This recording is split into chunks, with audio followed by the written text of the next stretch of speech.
చక్కగా ప్రార్థనలో నడిపించిన ఐజాక్ రాజు గారికి, అలాగే నేటి దిన లేఖన భాగాలు చదివిన బిడ్డలకు మరొకసారి ప్రత్యేకమైన వందనాలు. చదవబడిన లేఖన భాగాన్ని లేకపోతే 3 పాఠ్య భాగాలను మనం ఆలోచన చేస్తే, మహిమలో ఉండాలి, మహిమలో నుంచి అధిక మహిమలోనికి మనము ప్రవేశించాలని వాక్య లేఖనాలు ముఖ్య ఉద్దేశాలుగా ఉన్నాయి. ఇక ఆరోహణము తర్వాతి ఆదివారంలోనికి మనం వచ్చేస్తాం. మధ్యలోనే ఆరోహణ దినం వచ్చింది కనుక. కానీ ఏఎల్సి వారి ఆరాధన పట్టిక ప్రకారంగా ఆరోహణ తర్వాతి ఆదివారం మనము ఆచరిస్తున్నాం. ఆరోహణం అనగా ఏంటి చెప్పాలి అమ్మా? అవరోహణం అంటే అవరోహణము, ఆరోహణం. అవరోహణం అంటే రావటము, ఆరోహణం అంటే వెళ్ళటం. వచ్చిన ప్రభువు తండ్రి అప్పగించిన పనిని సంపూర్తి చేసి, ఎవరైతే రక్షణ పొందాలో, ఎవరైతే ప్రేమించాలో, ఏ ప్రథమ సంతానముగా ఇశ్రాయేలీయులు, యూదులనే వారు ఉన్నారో వారందరినీ రక్షించడానికి రాజ్య సువార్తను ప్రకటించి, ప్రేమించవలసిన వారి చేతే ద్వేషింపబడి, ప్రేమ పొందుకోవాల్సిన చోటే నిందలు అవమానాలు భరించి, ఎవరిని రక్షించడానికి వచ్చారో వారి చేతే శిక్షింపబడి, ఎవరికి రక్షణ ఇవ్వాలనుకున్నారో వారి చేతే చంపబడి, లేఖనములకు ఆధారంగా ఇవన్నీ జరిగించి, మరణపు ముళ్ళను విడిచి మృత్యుంజయుడే తిరిగి లేచి ఇంచుమించు 40 దినాలు 500 మందికి పైగా ఎక్కువగా పునరుద్ధానుడైన ప్రభు ఈ భూమి మీద కనుపరుచుకుని, ఆ గలిలయ సముద్ర తీరాన ఏ సముద్రపు ఒడ్డున శిష్యులను ఏర్పాటు చేసి ఎక్కువగా గలిలయ సముద్ర తీరాన సువార్త చేస్తూ వచ్చారో ఆ ప్రాంతంలోనే ఎక్కడి నుంచి వచ్చాడంటే పరలోకం నుండి వచ్చిన వాడు నేనే, మరలా అక్కడికే వెళ్తున్నానని చెప్పి ఆరోహణము అయ్యాడు. ఆ విషయాలని చెప్పడానికి మనకి సమయము సరిపోయింది. తదుపరి ఆదివారమైన నేటి దినము ఇయ్యబడిన లేఖన భాగాల సత్య సారాంశాన్ని మనము గ్రహిస్తే కనుక, ప్రవక్త అయిన యేషయా ద్వారా ప్రభువు మాట్లాడుతూ రాయించిన విలువైన మాటలు ఏంటో తెలుసా? చదవండి.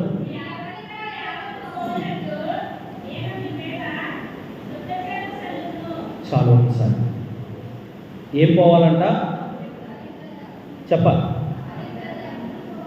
అంటే మీ అని సంబోధిస్తున్నారంటే వాక్యం కూడా సూటిగా తేటగా చెప్తుంది. ఏమని అంటే కనుక, నీతిమంతుడు ఒక్కడును లేదు. అంటే మేము ఎప్పుడో రక్షింపబడ్డాం కదండి, లేకపోతే పుట్టు క్రైస్తవులం కదండి అనుకుంటే కనుక, నీవు క్రైస్తవుడవే, రక్షింపబడిన వ్యక్తివే, వాక్యం తెలిసిన బిడ్డవే. కానీ నీలో నాలో అపవిత్రమనేది ఉందా అంటే కనుక, మన బీజమే అపవిత్రమైన బీజం. దావీదు చెప్తున్నాడు ఏమిటి అంటే కనుక, నా తల్లిదండ్రులు పాపం చేస్తే చెప్పండి నేను పుట్టాను అని చెప్తున్నాడు. ఇంకా ఏం చెప్తున్నాడంటే 139వ సంకీర్తనలో, నన్ను కలుగు చేసిన విధం చూస్తే భయమును ఆశ్చర్యమును కలుగుతున్నది అని చెప్తున్నాడు. అంటే ఇంకా పౌలు గారు ఏం చెప్తున్నారంటే, నేను దినదినము చనిపోతున్నాను, యేసుక్రీస్తులో బ్రతుకుతున్నాను. ఈ మాటలను ఎందుకు చెప్తున్నామంటే కనుక, మనలో అపవిత్రత ఉందా అంటే కనుక ఏదో మూల ఏదో దోషాన్ని ఉంటూనే ఉంటుంది. క్రైస్తవ్యంలో దినదినము నూతన పరచబడవలసిన అవసరము ఉంది. అందుకనే ఆయనకు అపవిత్రత అంటే ఇష్టం ఉండదు. మరి పవిత్రత ఎలా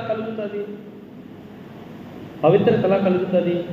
శుద్ధ జలములు, లేకపోతే పునర్జన్మ సంబంధమైన స్నానము, లేకపోతే బాప్తిసము, లేకపోతే సువార్త పాఠ్య భాగంలో చెప్పినట్టు ఆయన ప్రార్థన చేస్తూ వాక్యం వలన కలిగే విశ్వాసము, ఈ విషయాలన్నీ కూడా అందులో ఉంటే గనక, ప్రభు యందు నిలిచి ఉంటే గనక నిత్యము కూడా మనం పవిత్రులుగా, పవిత్రపరచబడుతున్న వారిగా, నూతన పరచబడుతున్న వారిగా ఉంటాం. మీకు అర్థం కాకపోతే మరొక విషయం చెప్తాను. అపోస్తులు ఏమంటున్నారంటే, ఈ బాహ్యమైన పురుషుడు దినదినము కృషించిపోతున్నా కానీ ఎప్పుడెప్పుడు కృషించిపోతున్నాడంట అంటే ఈ దేహానికి దినదినము మాలిన్యం అనేది అంటుకుంటుంది, అపవిత్రత అనేది వస్తూ ఉంటుంది. అంతరంగ పురుషుడు నిత్యం వాక్యమును బట్టి ఆత్మను బట్టి ఆనందిస్తూ ఉండొచ్చు, కానీ వింటున్న వాక్యం బట్టి నూతన పరచబడచ్చు. కానీ అమ్మ ఏంటి పిల్లల్ని పట్టుకొని నవ్వకండి, ఇచ్చుకోండి కొన్ని నిమిషాలు మాత్రం. దేవునికి స్తోత్రం. ఇటే చూస్తూ ఉండండి, మళ్ళీ వాళ్ళ ఆటను చూస్తే వాళ్ళని చూస్తే మీకు నవ్వు వస్తుంది. అంటే అపవిత్రతను బట్టి కృషించిపోయే అవకాశము ఉంది. అలాగే ఈ దేహాన్ని బట్టి కృషించిపోతూ ఉంటే కనుక ఆత్మ కూడా ఆరిపోయే అవకాశము ఉంది. అందుకనే యోబు గారి భార్య వచ్చి, ఇంకేముంది నీ దేహం అంతా కుళ్ళిపోయింది, గోక్కుంటా కూడా ఏళ్ళు గోళ్ళు లేవు, చిల్ల పెంకులతో గోక్కుంటూనే ఉన్నావు, ఇంకా దేవుడు దేవుడు అంటూ స్మరణ చేస్తున్నావు, ఇంకెక్కడున్నాడు దేవుడు, దూషించి చావు అంట. అంటే ఆ సమయంలో ఏమైపోద్ది అంటే కనుక ఈ దేహము కృషించిపోయినప్పుడు అవిశ్వాసి అయితే కనుక అందుకే కదా ఆవిడ ఏమన్నాడు అంటే కనుక, అమ్మా నీవు నేను మనము విశ్వాసులము ఒక మూర్ఖురాలు మాట్లాడినట్లు మాట్లాడదు అంటే అవకాశం ఎలా ఉంది అంటే కనుక దీన్ని కృషించిపోయినప్పుడు, దీనికి నిందలు వచ్చినప్పుడు, దీనికి బాధలు వచ్చినప్పుడు, అవమానాలు వచ్చినప్పుడు కృషించిపోయి ఏంటి వాళ్ళకంటే నేను తక్కువ, అపవిత్రమైపోతలేదా, వాళ్ళకన్నా గొప్ప ఏంటి, నాకు లేనిదేంటి, వారికే నా మాటలొచ్చు నాకు రావా, వారినే చేయగలరు నేను చేయలేనా, ఇలాంటి వీటిని బట్టి ఏమైపోతున్నామంటే కనుక అపవిత్రము అయిపోతున్నాం. అందుకనే ఈ లోకంలో పనిచేస్తున్న మూడింటిని ఎప్పుడూ కూడా దృష్టిలో పెట్టుకుని జయిస్తూ ఉండాలంటే ఏంటయ్యి,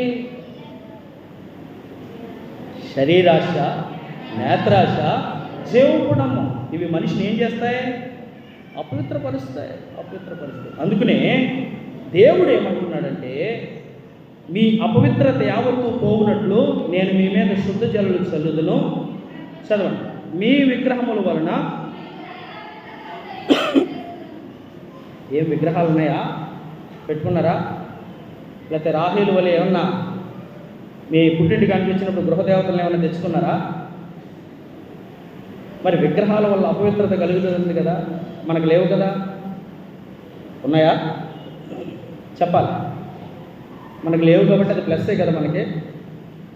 మరి నువ్వు ప్రేమించే ధనం ఒక విగ్రహం కదా, నువ్వు ఎక్కువగా ఇష్టపడే దేవుని కంటే ఎక్కువగా ఇష్టపడే బంగారం ఒక విగ్రహం కదా. దేవుడు ఏం చెప్తున్నాడు తెలుసా, నాకంటే భార్యనైనను, పిల్లలనైనను, అన్నదమ్ములైనను, భూములనైనను ప్రేమించు, వాటిని ద్వేషిస్తే ఇహమందు ద్వేషించిన నీకు పరలోకమందు ధనముంది అంటున్నాడు. అంటే మనం దేనివల్ల, మరొక రెండవదిగా ఏంటంటే విగ్రహాల వల్ల కలిగే అపవిత్రత. ఏదైతే నువ్వు విగ్రహంగా పెట్టుకుంటావో, కొంతమంది డబ్బులు పడిపోతే కనుక ఆ డబ్బులు తీసుకున్న కళ్ళకి అద్దుకుంటారు, అదుగరా డబ్బులు పడేస్తామంటే అలాగా అంటారు. ఇప్పుడు ఏమైపోయింది, అది మానవుల చేత ముద్రింపబడిన డబ్బులే కదా. నువ్వు దండం పెట్టుకున్న కళ్ళు తగ్గుకుంటున్నావు అంటే నీ దృష్టిలో ఒక విగ్రహమే కదా. అలాగా ఏదైనా దేవుని కంటే ఎక్కువగా ప్రేమించేది, నువ్వు ధరించేదైనా, లేక నువ్వు కట్టుకుని పెట్టుకుని దాచుకునేదైనా, కూడబెట్టుకునేదైనా, దేవుని కంటే ఎక్కువగా దేనికి ప్రేయర్ చేస్తావు, అది నీ జీవితంలో ఒక విగ్రహమై ఉంది. అలాంటి వాటి వల్ల కూడా దేవుడు ఏం చేస్తానంటున్నాడంటే, మీరు వస్తే కనుక మిమ్మల్ని పవిత్రులుగా చేస్తాను అంటున్నాడు. చదువు రెండవ మాట.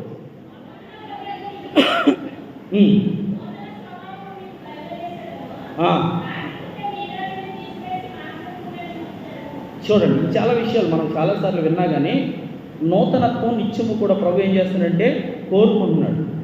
మానవుని జీవితంలో పాతదనే పులిపిండి ఉండకూడదు. పాతదనే పులిపిండి ఉంటే కనుక ఆ పులిపిండి ముద్దంతా కూడా పులియ చేస్తుంది. కడివిడి పాలు కాసి చిటికెడు తోడు చుక్కేస్తే ఏమవుతుంది, పాలన్నీ పెరిగైపోతున్నాయి.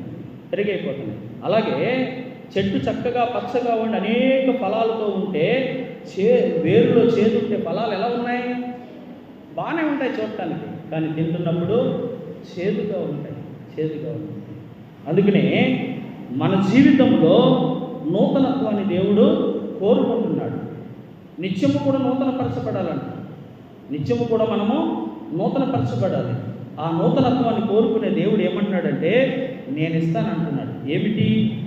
నూతన హృదయం మీకు ఇచ్చేదను, నూతన స్వభావం మీకు కలుగజేసేదను. అంటే ఇవి మనకున్నాయా లేదా అని చెక్ చేసుకోవాలి. ఒకవేళ నీకు నువ్వుగా దినదినము నూతన పరచబడుతూ ఉంటే, యేసుక్రీస్తులో బ్రతుకుతూ ఉంటే, పౌలు గారు చెప్పినట్లు యేసుక్రీస్తులో నూతనత్వాన్ని కలిగి ఉంటే గనక నువ్వు ధన్యుడు. ఎలాగంటే క్రైస్తవుడికి ప్రతిరోజు కూడా ప్రారంభం ప్రార్థనతో ఉంటే డే ఎండింగ్ కూడా, అనగా రోజు ముగింపు కూడా ప్రార్థనతోనే ముగియాలి. అలా ముగియలేదనుకో కొన్ని నీలో ఉండిపోతాయి. ఎందుకంటే శుద్ధీకరించే దేవుడు, క్షమించే దేవుడికి ఒప్పుకుని ఆయన దగ్గర చెప్పుకోకపోతే కనుక వాటినే అలా ఉంచేసి ప్రార్థన అనే దేవునితో సంభాషణ లేని కారణాన్ని బట్టి దినములో నువ్వు చేసిన కొన్ని నీలో ఉండిపోయి నిన్ను అపవిత్రపరిచే అవకాశము ఉంది. అందుకనే ప్రతిరోజు ప్రార్థన చేసే అనుభవం ఉందా? ప్రార్థన ఏం చేస్తుంది అంటే కనుక ప్రభుతో మాట్లాడిన మాటలు ప్రభు నిన్ను పవిత్రపరుస్తాడు. నీ స్వభావం మారుతుంది. అదే మారాలంటున్నాడు. ఎంతవరకు నువ్వు ప్రార్థన చేసి నూతనత్వం పొందే అవకాశం లేక అవకాశం ఉండి కూడా చేయలేక ఉండిపోయావేమో. ప్రార్థన చేసే నూతనత్వాన్ని దేవుడిస్తానంటున్నాడు. నూతన మనస్సును, నూతన స్వభావాన్ని. ఇంకా నీలో ఏమైనా వెళ్ళొచ్చులే, చేయొచ్చులే అనే రాతి గుండె అనేది ఉందేమో, నాకు తెలుసులే అన్నట్టుగా రాతి హృదయం నీలో ఉందేమో. ప్రభు ఏం చేస్తానంటే అది కూడా తీసివేస్తాను. ఎప్పుడు అంటే కనుక దేవునికి అవకాశం ఇచ్చినప్పుడు, ఆయన దగ్గరికి వచ్చినప్పుడు, ఆయన మాటకు లోబడినప్పుడు. ఈ చదివిన ఈ వచనాల్లో, ఈ 3 వచనాల్లో దేవుడు చెప్తున్న 3వ మాట ఏంటంటే నా ఆత్మను మీ అందుంచి నా కట్టలను అనుసరించి వారిగాను నా విధులను గైకొని వారిగాను మిమ్మును చేశారు. మొట్టమొదటిగా అపవిత్రత పోగొట్టుకోవాలి, పవిత్రత సంతరించుకోవాలి. రెండవదిగా బాహ్య శుద్ధీకరణ, లేదా బాహ్య పరిశుద్ధత, లేదా బాహ్య క్రైస్తవ్యమే కాదు, అంతరంగాన్ని కోరుకునే దేవుడు మెత్తని హృదయం కలిగిన, పశ్చాత్తాపము కలిగిన హృదయం నీకు ఉంటే గనక, ఆయన కొలువై ఉండేలాగా నీ హృదయం ఉంటే గనక పర్వాలేదు. లేకపోతే గనక నీకు నూతన హృదయాన్ని ఇస్తాను. రాతి వలె నువ్వు మార్చుకుంటే ఇన్ని ఎలువైన విత్తనాలు, వాక్యం అనేవి నీ హృదయం మీద పడుతున్నప్పుడు ఆ రాతి నేలను పడిన విత్తనము వేరు లేని కారణాన్ని బట్టి ఎండిపోదాదు తప్ప అది ఎంత మాత్రమో నీలో ఫలించదు. అటువంటి రాతి హృదయంతో ఎంతకాలం ఉంటావో నా దగ్గరికి రాతి హృదయాన్ని తీసివేసి మాంసపు గుండెని మీకు ఇస్తానంటున్నాడు. కొన్ని పర్యాయాలు మనమే హృదయాన్ని కఠినపరుచుకుంటూ ఉంటాం. దేవుడు ఏమంటాడంటే సమాధాన పడితేనే నేను నిన్ను అంగీకరిస్తానంటున్నాడు. సాయంత్రానికైనా సమాధాన పడండి అని ప్రభు చెప్తున్నాడు. కాదు, నీ హృదయం నేను వెళ్తానంటే అలా రావాలని నీ హృదయం కఠినపరుచుకుంటూ ఉంటే అది ఎలా అయిపోతుందంటే నీ కోపం పగం ద్వేషిగాను, దేశం ప్రతీకారం తీర్చుకునేలాగా అలా పెరిగిపోతూ ఉంటుంది. ఎప్పటికప్పుడు సమాధాన పడిపోతాం. నూతన హృదయానికి సాదృశ్యంగా ఉంది. దేవుడిచ్చే హృదయం మనం కలిగి ఉన్నామా, లేకపోతే ఇంకనూ మనం ఆ హృదయాన్ని కఠినపరుచుకుంటున్నామా? ఇంతవరకు ఆ కఠినత్వం కలిగిన హృదయంతో ఉంటే కనుక దేవుడు ఏమంటున్నాడంటే నూతన హృదయాన్ని నీకు ఇస్తానన్నాడు. ప్రతి విషయంలో నీవు నేను ఆలోచన చేస్తే మన పైన ఎవరికి అధికారం ఉందండి? చెప్పండి. దేవునికే అధికారం ఉంది. ఆయన వెలకట్టలేని విలువైన రక్తము చేత కొనబడిన ఆయన జనాంగముగా, ఆయన స్వరక్తం ఇచ్చి సంపాదించిన సంఘములో ఆయన అవయవాలుగా ఉన్న మనందరిపైన అధికారం ఎవరిది అంటే కనుక ఆ దేవునిదే అధికారం. అధికారి అయిన దేవుడు మీరు గమనించారో లేదో, గ్రహించారో లేదో, ప్రతి విషయంలో మన పర్మిషన్ అడుగుతూ ఉంటాం. మన మీద ఏదైనా చేయగలరు. అధికారికి ఏదైనా ఉంది కదా, రాజు తలుచుకుంటే దెబ్బలకే కొదువలేదండి. అలాగే మన దేవుడు మనల్ని ఏదైనా చేయొచ్చు, కానీ ఆయనకి మనకి అనుసంధానమైన విషయాల్లో ఆయన మన పర్మిషన్ అడుగుతూ ఉంటాడు. మీరు గమనించారో లేదు? డైరెక్ట్గా రావాల్సిన ప్రభువు ఐఎమ్ కమింగ్ అని తలుపు కొడుతూ ఉంటాడు. నేను రావచ్చా అని అడుగుతూ ఉంటాడు. నువ్వు తలుపు తీస్తే అనుమతిస్తేనే వస్తానంటున్నాడు. నువ్వు నాకు కావాలి అంటేనే ఆ హృదయాన్ని ఇస్తాడు. నన్ను శుద్ధీకరించంటేనే నీ పర్మిషన్తో నువ్వు వస్తేనే దేవుడు చేస్తాడు. అలా చాలామందికి తెలియక వారికి వారుగా వాక్యాన్ని బట్టి పశ్చాత్తాపపడి పాపాలను ఒప్పుకొని పరలోక పౌరసత్వం అనే పునర్జన్మ సంబంధ స్నాన బాప్తీసాలు పొందుతూ ఉంటే తెలియని వారు అనేక మంది బలవంతం మార్పిడి అంటున్నారు. ఒక మనిషిని మార్చగలరండి? వాక్యం లేకపోతే, వాక్యం వారిని తాకకపోతే, వాక్యం ద్వారా వారు ప్రేరేపించబడకపోతే ఒక వ్యక్తిని మాటలు చెప్పి మార్చేసే అవకాశం ఉంటే కనుక ఈరోజు ప్రపంచంలో ఇన్ని బెల్ట్ షాపులు ఉండవు, ఇన్ని హాస్పిటల్ కూడా ఉండవు. నువ్వు సిగరెట్ కాల్చొద్దురా అని ఒక మనిషికి చెప్పి మార్చేయండి, నువ్వు డ్రింక్ చేయొద్దురా అని ఒక మనిషికి చెప్పి మార్చేయండి, నీ బుద్ధి మార్చుకోరని ఆయన, నీ ప్రవర్తన మార్చుకోరని ఆయన ఒక మనిషికి చెప్పి మార్చేయండి, మార్చలేదు. అందుకనే ప్రభు వాక్యమే ఒక వ్యక్తిని మార్చాలన్నా, ఒక వ్యక్తిని రక్షణలోనికి నడిపించాలన్నా వినుట వలనే దేవుని మాటను బట్టి అది కలుగుతుంది తప్ప ఏ వ్యక్తి కూడా ఒక వ్యక్తిని బలవంతంగా మార్చలేడు. కనీసం పశువును కూడా నీళ్లు తాగించలేవు నువ్వు. సామెత ఉంటుంది కదా, గుర్రాన్నంట నీళ్ళ దాకా తీసుకెళ్ళగలం కానీ తాగించగలమా? చేయలేం. అది ఎవరికి సాధ్యం కాదు. అలా అనుకుంటే ఈరోజు ప్రతి ఒక్కరూ కూడా రక్షణ పొందిన వారుగానే ఉంది. అందుకనే ప్రభు ప్రతి విషయంలో, ప్రతి వారంలో, ప్రతి ప్రార్థనా కూడికలో, ప్రతి సభల్లో, మరీ ముఖ్యంగా ఈ చివరి దినాల్లో మనందరి పర్మిషను అడుగుతున్నాడు. నువ్వు శుద్ధీకరించబడాలి, నీ అపవిత్రత పోవాలి, ఇక నీలో ఉన్న రాతి హృదయము తీసివేయబడాలి, నేను నివసించే హృదయం లేక నా వాక్యము ఫలించే హృదయం నీలో ఉండాలి అని ప్రభువు మన పర్మిషన్ అడుగుతున్నాడు. అధికారి అయిన, మన మీద సమస్త అధికారమైన ప్రభువు మన పర్మిషను అడుగుతున్నాడు. నువ్వు పర్మిషన్ ఇస్తేనే నీకు ఏదైనా జరుగుతుంది. అవసరమైతే డాక్టర్ నీకు మబ్బి పెట్టి మత్తు ఇంజెక్షన్ ఇచ్చేసి నీకు ఆపరేషన్ చేసేయచ్చు కదా, ఏం కాదు అని మత్తు ఇంజెక్షన్ చేసి నీకు ఆపరేషను చేయొచ్చు నీకు తెలియకుండా. కానీ అన్నీ చేయగలిగిన దేవుడు నిన్ను నన్ను పర్మిషన్ అడుగుతున్నాడు.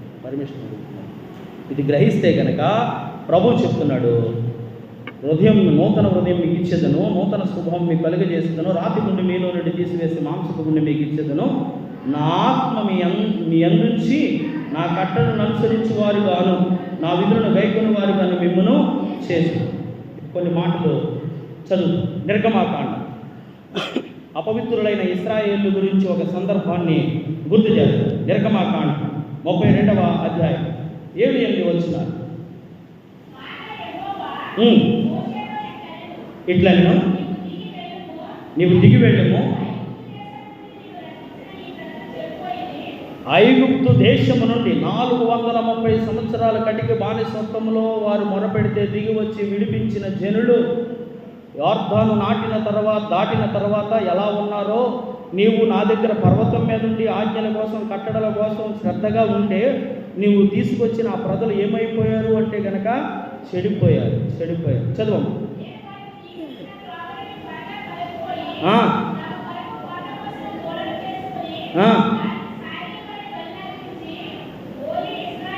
ఓయి ఇశ్రాయేలు, దేన్ని చెప్పుకుంటున్నారు? ఒక దూడకు మనవి చేస్తున్నారు, ప్రార్థన చేస్తున్నారండి. వీళ్ళు 40 సంవత్సరాలు ఇంకా పూర్తి కాలేదు. అరణ్య యాత్రలో 40 సంవత్సరాలు ఇంకా పూర్తి కాలేదు. యోర్దాను నది దాటారు. 430 సంవత్సరాల బానిసత్వంలో ఈ దూడందాల జీవితంలో, లేకపోతే ఒకవేళ ఐగుప్తు ఆచారాల్లో అలవాట్లుగా మార్చుకున్న ఆ దేవతలు కానీ, ఆ దేవుళ్ళు కానీ ఎప్పుడైనా రక్షించిన ఆనవాళ్ళు ఉన్నాయా? లేకపోతే కరుణించి మేము దిగి వచ్చాను అని మాట్లాడిన ఆనవాళ్ళు ఏమైనా ఉన్నాయా? లేవు. మాట్లాడిన దేవుని స్వరాన్ని మరిచిపోయారు, దిగి వచ్చిన దేవుణ్ణి మరిచిపోయారు. ఏ దేవుడికైతే మొర్రపెట్టారో ఆ దేవుణ్ణి మరిచిపోయారు. నాయకుడు అనేవాడు లేకపోతే నాయకులు అనేవాళ్ళు లేకపోతే న్యాయాధిపతుల గ్రంథంలో చివరి అధ్యాయం చివరి వచనంలో ఏమంటే తెలుసా? మనుషులు పట్టులేక చదవండి ఒకసారి.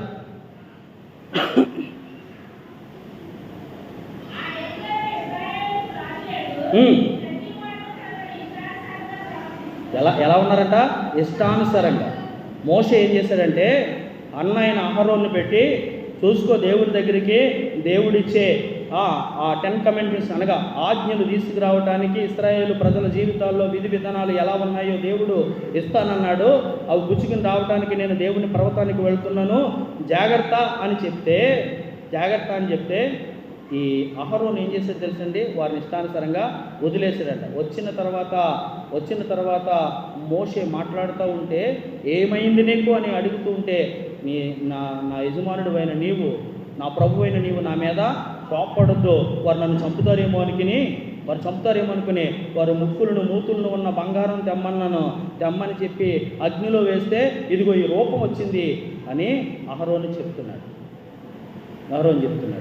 చూడండి మనుషులు ఎలా ఉన్నారు అంటే కనుక, రేవు దాటి దాకా కూడా ఓడమల్లన్న, రేవు దాటిన తర్వాత బోడుమల్లన్న.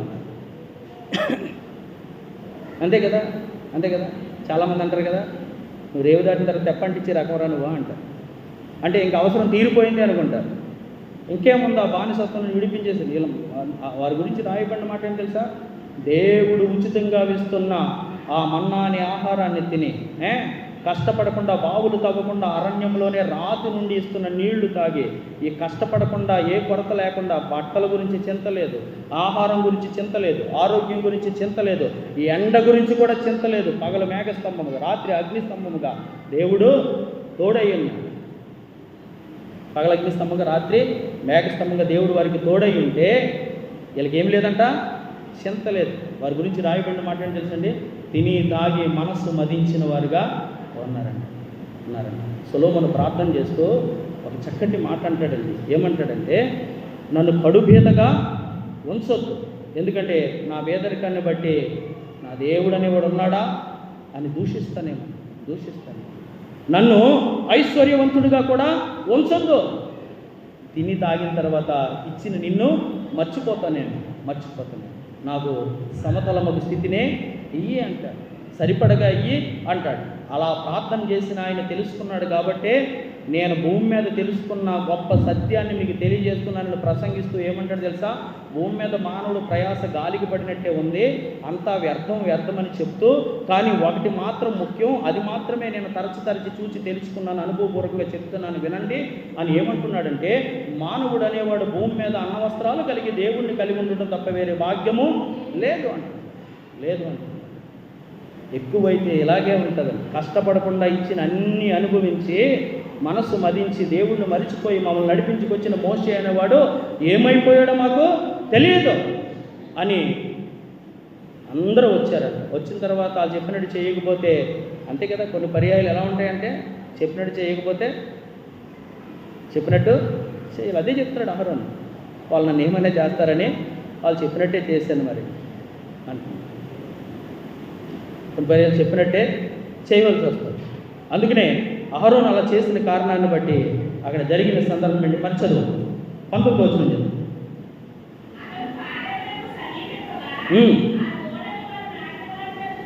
చూసాను.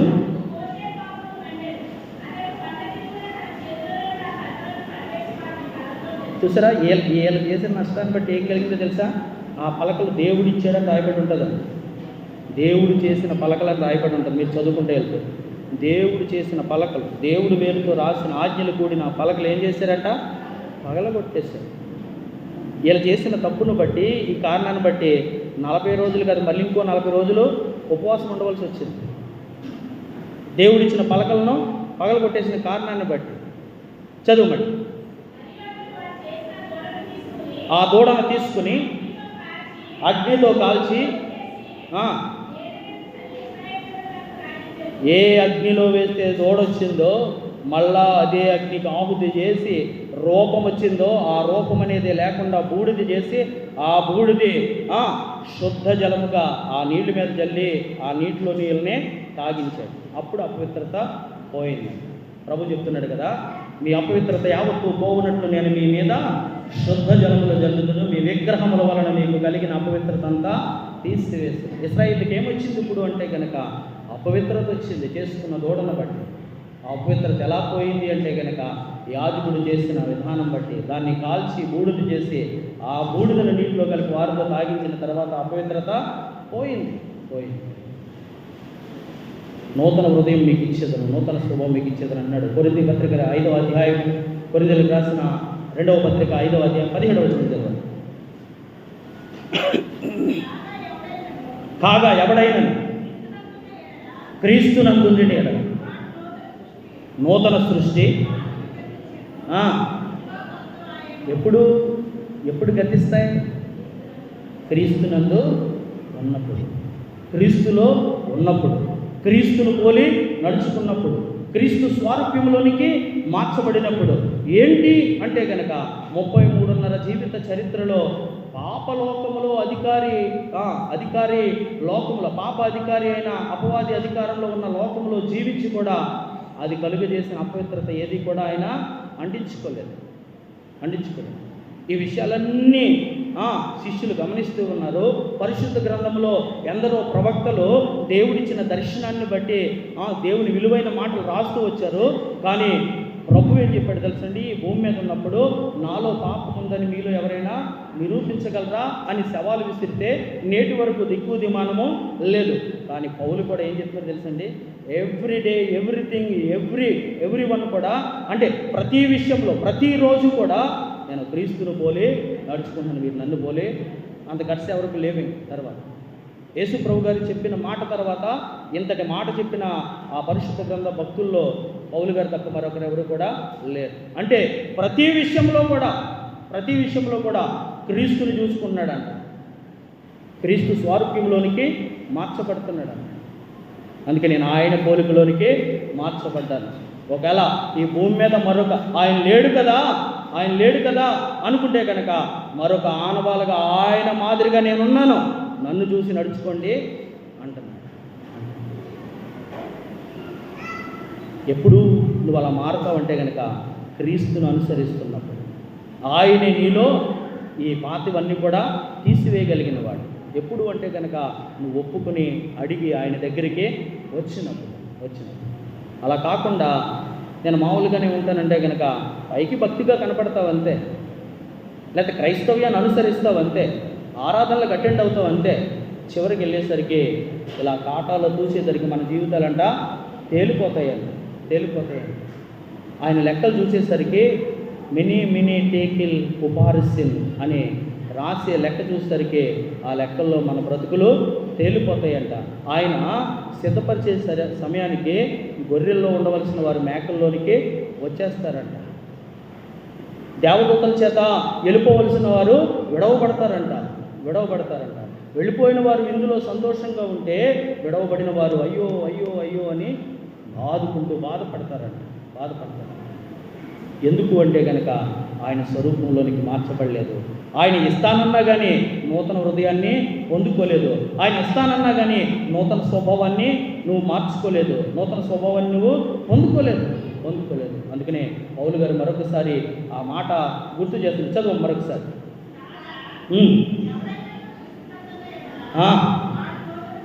వాడు నూతన సృష్టి, పాతవి గతించింది.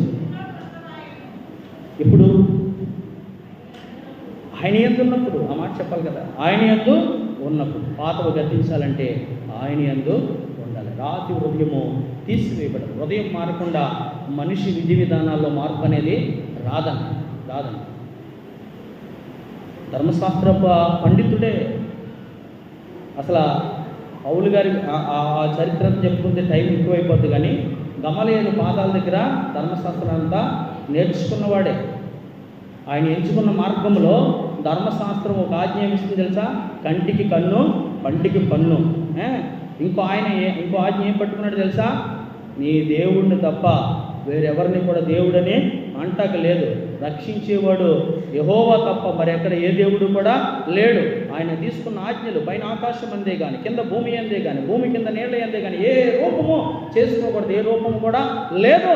అని దేవుడు ఆజ్ఞ ఇచ్చినప్పుడు మరలా యేసయ్య దేవుడు అంటారంటే, యేసు నామములో ప్రార్థన అంటారంటే, ఆయన నామములో ప్రార్థన చేస్తే పరలోకం అంటారంటే అని యెరూషలేములో ఉన్నవారు మాత్రమే కాదు, దమస్కులో ఉన్నవారిని కోసం కూడా యేసు నామములో ప్రార్థించే వారిని హింసించడానికి, బంధించడానికి వెళ్ళిన ఆ సౌలు పౌలుగా మార్చబడ్డాడు. సౌలా సౌలా మును పనులకు ఎదురుతనుట నీకు సాధ్యమా అని దేవుని స్వరం విన్నప్పుడు, ప్రభువా నీవెవడు అని పలికినప్పుడు, నీవు హింసిస్తున్న యేసుని అన్నప్పుడు ఆ మాట మారిన తర్వాత తిమోతి పత్రికలో లేదా పౌలు గారు చెప్తున్న సాక్ష్యం ఏంటో తెలుసా? నేను పూర్వము దోషకుడును, హానికరుడు. ఎప్పుడు అంటే కనుక క్రీస్తు పోలికలోకి మార్చబడిన తర్వాత, క్రీస్తు స్వరూపంలోనికి వచ్చిన తర్వాత, క్రీస్తు స్వభావము వచ్చిన తర్వాత అప్పుడు నీలో మార్పు అన్నది వస్తుంది. అప్పటి వరకు కూడా మన భక్తి పనులు, అప్పటి వరకు కూడా ధర్మశాస్త్రం తెలిసిన వాడే, అప్పటి వరకు కూడా చేస్తుందంతా దేవునికి ఇష్టమైంది అనుకున్నవాడే. నీలో నూతన క్రియలు ఆరంభం అవ్వాలంటే కనుక నూతన స్వభావం నీకు రావాలి. నీలో నూతనత్వం కలగాలి అంటే కనుక హృదయానికి వాక్యానికి చోటిచ్చే ఆ వాక్యానికి చోటు లేని రాతి హృదయము తీసివేయబడాలి. పశ్చాత్తాపం కలిగిన మెత్తని హృదయం నీలోనికి రావాలి. ఆ రాతి హృదయం గురించి 2 మాటలు చెప్పేస్తారు. యెహెజ్కేలు గ్రంథం 11వ అధ్యాయం చదవండి తొందరగా. 19వ వచనం. రాతి గుండి తీసివేస్తానంటున్నాడు.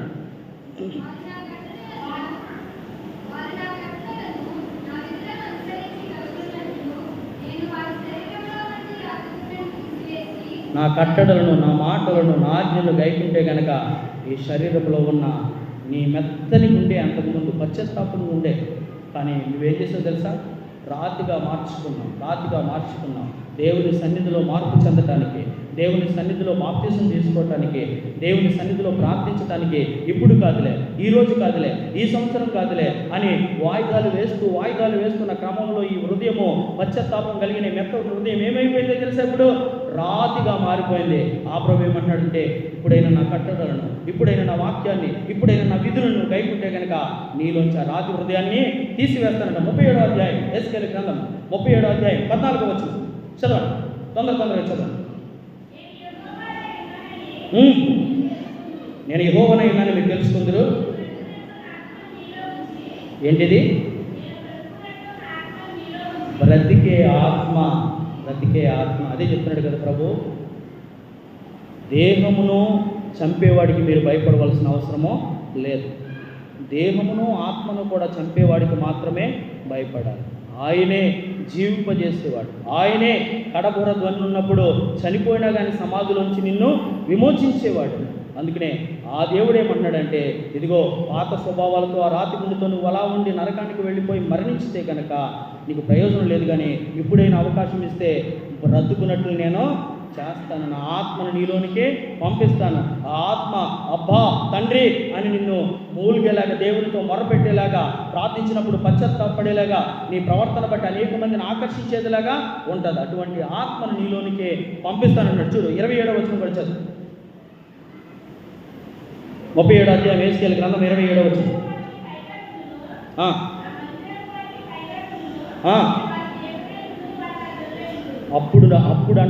అప్పుడు ఆయన దేవుడు నీకు అయింటాడు. నువ్వు మారినప్పుడు.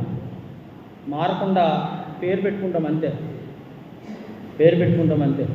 పరిశుద్ధ గ్రంథంలో ఒక 5 స్త్రీలంట, మా అన్నమే తింటాం, మా వస్త్రాలే ధరిస్తాం, మా కష్టార్జితమే అనిపిస్తాం, కానీ నీ పేరు మాత్రం మమ్మల్ని పెట్టుకొని అని ఏమంటున్నారు? నీ పేరు మాత్రం అంటే పలానోళ్ళకి చెందిన వాళ్ళము అని. అలా కుదరదంట. ఎప్పుడు దేవుని ప్రజలై ఉండాలి. 28వ వచనం కూడా చదువు.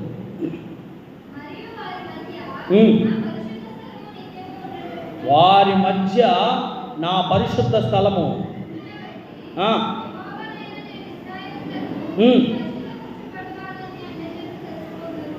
మిమ్మల్ని బట్టి ఎలాగైతే ఇశ్రాయేలును బట్టి లోకమంతా దేవుడు విడిపించాడని తెలుస్తుందో, ఎలాగైతే ఇశ్రాయేలు తప్పిపోయి దూడం చేసుకున్నప్పుడు దేవుడు మరలా క్షమించి విమోచించాడని లోకం తెలుసుకున్న మనం కూడా చదివి నేర్చుకుంటున్నామో, అలాగే మన మధ్యన లేకపోతే మనలో ఆయన ఆత్మ ఉంచినప్పుడు, మన మధ్యన ఆయన పరిశుద్ధత ఉంచినప్పుడు మన ప్రవర్తన మారుతుంది, మన జీవితాలు మారుతాయి, మన మాటలు మారుతాయి, మన క్రియలు మారుతాయి. అప్పుడు నీవు నూతనమైన వ్యక్తిగా, మార్చబడిన వ్యక్తిగా నీవు ఉండవు. చదువు మరొక మాట, ఇర్మియా గ్రంథం 31వ అధ్యాయం 31వ వచనం. తేలు స్పీడ్గా.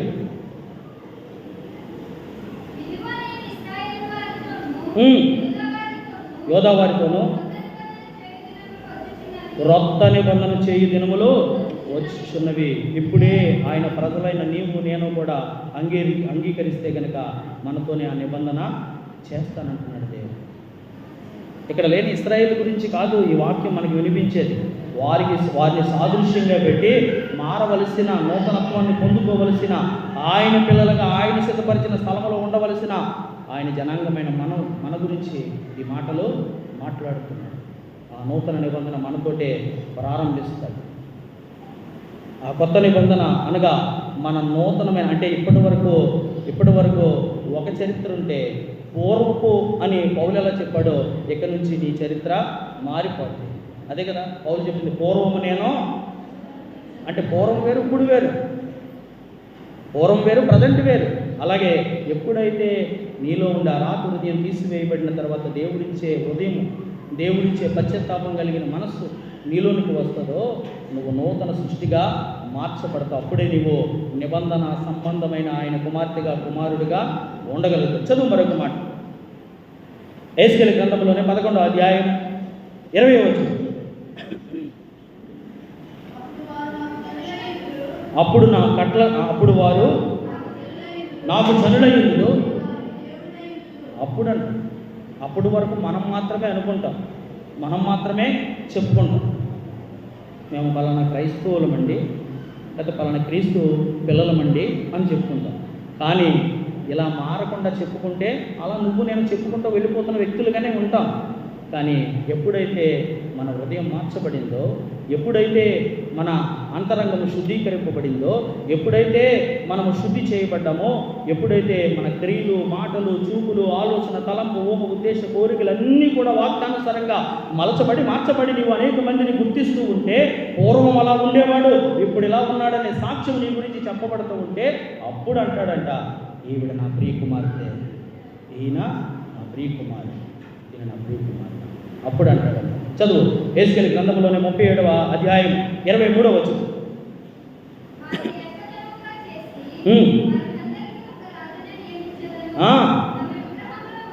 ఎవరు మన రాజు? యేసే మన రాజు. ఆయనే కదా రాజులకు రాజు, ప్రభువులకు ప్రభు. ప్రారంభంలో నుంచి ఎలా ఉన్నదో తెలుసా? ముగింపులోకి వచ్చేసరికి మన దగ్గరికి వచ్చినప్పుడు కూడా ప్రవీణ్ ప్రగడాల్ గారు, రాజు, నా రాజు, ఆయనే రాజు. ఏ డిబేట్లో చూసినా, ఏ వర్తమానంలో చూసినా ఎల్లప్పుడూ కూడా ప్రభు గురించి రాజు రాజు అంటూనే ఉండేవాడు. అవును, ఆయనే రాజు, రాజులకు రాజు. ఆ రాజు పరిపాలనలో మనము, ఆ రాజు రాజ్యం అనే పరలోకంలో మనము ఉంటాం. నూతన సృష్టిగా, నూతన స్వభావాలు ధరించుకున్న, ఆత్మచేత నింపబడిన, వాక్యానుసారంగా జీవిస్తున్నప్పుడు పాతవి గతించి ఇదిగో సమస్తము నూతనమైనప్పుడు. 28వ వచనం కూడా చదువు.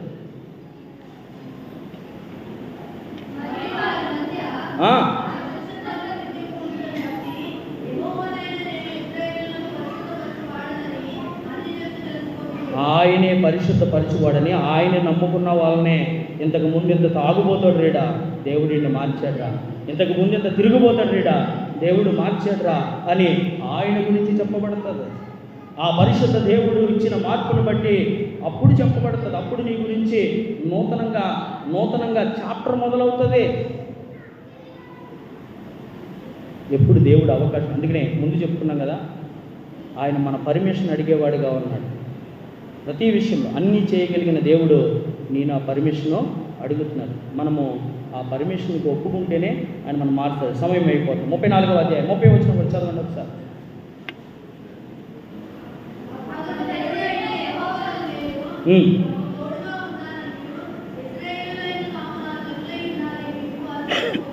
చెప్పుకోండి. ఇక సువార్త పాఠ్య భాగంలో కూడా గడిచిన వారంలో కూడా మనం ఈ అధ్యాయం 1 నుంచి 19 వచనాలు చదివాం. ఆయన ఏర్పాటు చేసుకున్న వారి గురించి, ఆయన నమ్మిన వారి గురించి, ఆ తండ్రికి చేస్తున్న ప్రార్థన లేదా తండ్రికి చెప్తున్న విధానం అంతా దీంట్లో మనకు కనబడుతుంది. 21వ వచనం చదవండి ఒకసారి.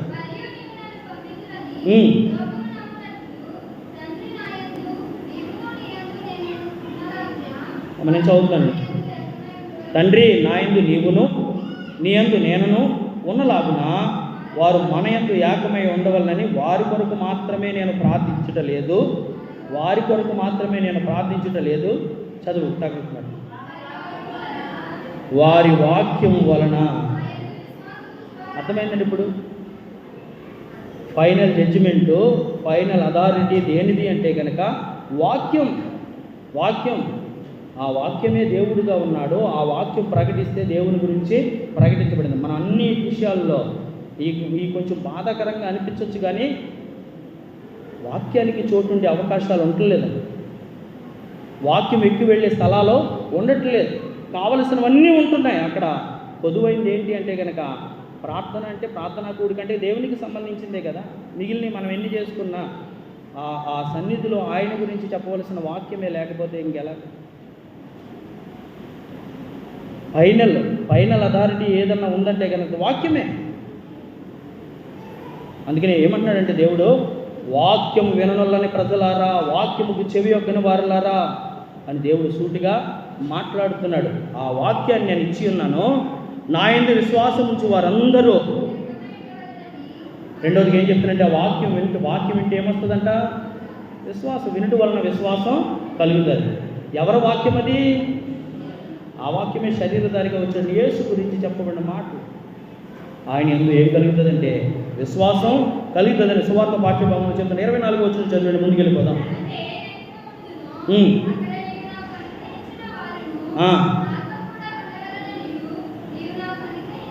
ఆయన ఆశ ఏంటో తెలుసా?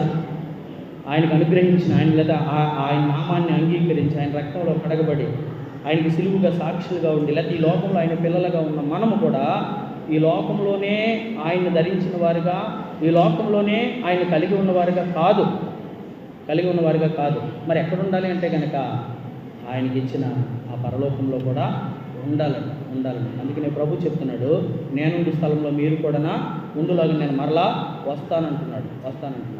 ఈ విషయాలు మొదటిగా మన పాత నిబంధనలో ధ్యానం చేసి గ్రహించవలసింది ఏమిటి, నేర్చుకున్నది ఏమిటి అంటే కనుక మనకి నూతన హృదయము రావాలి, పాతదంతా గతించిపోవాలి. మన జీవితంలో నూతన అధ్యాయం ప్రారంభం అవ్వాలంటే కనుక ప్రభు ఆత్మ మనలోనికి రావాలి. మనం ఒప్పుకుంటే తప్ప దేవుడు మన మీద ఏమీ కూడా చేయడు. అన్నీ ఇస్తానంటున్నాడు, ఏది కావాలన్నా ఇస్తానంటున్నాడు. కానీ నన్ను ఏమడుగుతున్నాడంటే పర్మిషన్ అడుగుతున్నాడు. నిన్ను మార్చడానికైనా, నీ హృదయాన్ని మార్చడానికైనా, నీ జీవితంలో క్రియలు మార్చడానికైనా నీ పర్మిషన్ అడుగుతున్నప్పుడు నువ్వు అవకాశం ఇస్తే ఆయన మార్చుతానంటున్నాడు. అది ఎలా సాధ్యం అంటే కనుక వాక్యాన్ని బట్టి సాధ్యం అంటున్నాడు. ఆ వాక్యం వింటే కనుక విశ్వాసం కలుగుతుంది. విశ్వాసాన్ని బట్టి నీ జీవితం మార్చబడుతుంది. మార్చిన నీ జీవితానికి ఫలితం ఏమిటి అంటే పరలోకము ఉందని చెప్తున్నాడు. ఇక పత్రికా పాఠ్యభాగంలో నేను ముగిస్తున్నాను వాక్యాన్ని. పత్రికా పాఠ్యభాగంలో ఇక మనం చూసినట్లయితే ఈ దీంట్లో కూడా చాలా విలువైన సంగతులు చాలా రాశాడు. 29వ వచనం కాడి నుంచి మనం చదివితే ఒక్కొక్క మాట ఒక్కొక్క ప్రసంగం కింద మనము ధ్యానం చేయొచ్చు. చదవండి.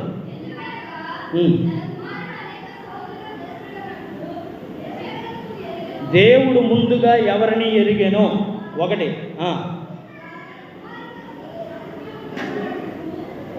29వ వచనం చదువుతున్నాను చూడండి. ఎందుకనగా తన కుమారుడు అనేక సహోదరుల్లో జ్యేష్ఠుడైనట్లు దేవుడు ఎవరిని ముందుగా ఎరిగెనో వారు తన కుమారునితో స్వారూప్యము గలవారములకు వారిని ముందుగా నిర్ణయించాను. రెండవది, మరియు ఎవరిని ముందుగా నిర్ణయించెనో వారిని పిలిచెను. మూడవది, ఎవరిని పిలిచెనో వారిని నీతిమంతులుగా తీర్చెను. నాలుగవది, ఎవరిని నీతిమంతులుగా తీర్చెనో వారిని మహిమపరిచి. 4 విషయాలు ధ్యానం చేస్తే 4 ప్రసంగాలు. అయితే మనము దేవుని చేత ఎరగబడిన వారిగా ఉన్నామా? దేవుడు ఆయన పని కోసం మనల్ని పిలుచుకుంటున్నాడా? లేకపోతే దేవుని స్వరూపంలోనికి మార్చబడ్డామా? ఇక నీతిమంతులుగా తీర్చబడ్డామా? ఆయన మహిమలోనికి వెళ్ళే సిద్ధపాటు కలిగి ఉన్నాం. వ్యక్తిగతంగా పరిశీలన చేసుకోవాలి. మాట చూడండి, ఎఫెసీయులకు రాసిన పత్రిక 1వ అధ్యాయం 4-5 వచనాలు చదువు. ఎఫెసీయులకు రాసిన పత్రిక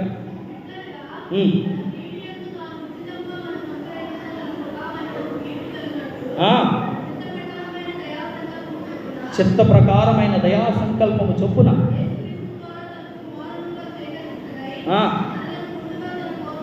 మనమును ముందుగా ఆయన కోసము నిర్ణయించుకొనెను. 13వ వచనం కూడా చదువు.